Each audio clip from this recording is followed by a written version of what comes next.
Hi, my name is Kevin. I'm a rising senior at Schreiber High School in New York, and my project is developing a third eye for the visually impaired with an addition of object detection. And this is my final milestone.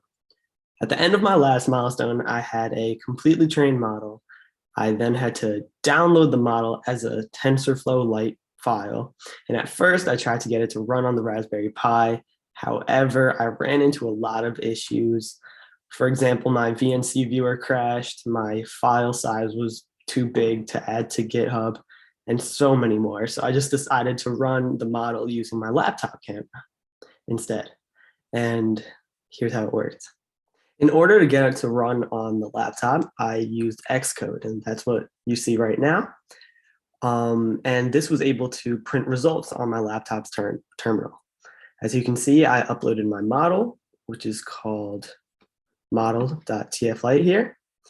And down here, I am printing the result. At first, only the number index printed. For example, instead of printing couch or bicycle, it printed the number. So it just printed a bunch of 25s or a bunch of 8s.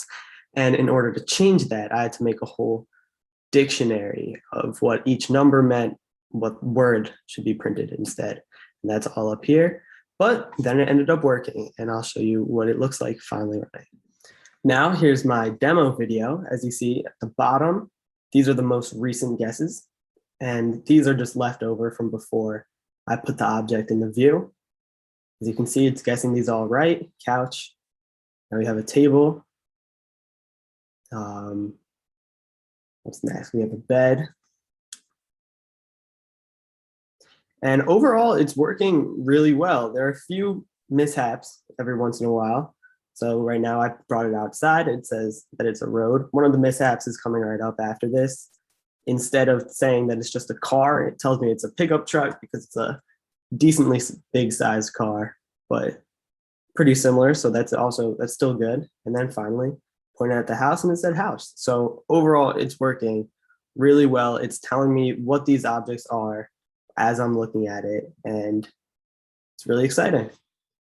Now the Blue Stamp program is over, but I'll still be working on this and making my model as mobile as possible for someone that's visually impaired to be able to walk around with it.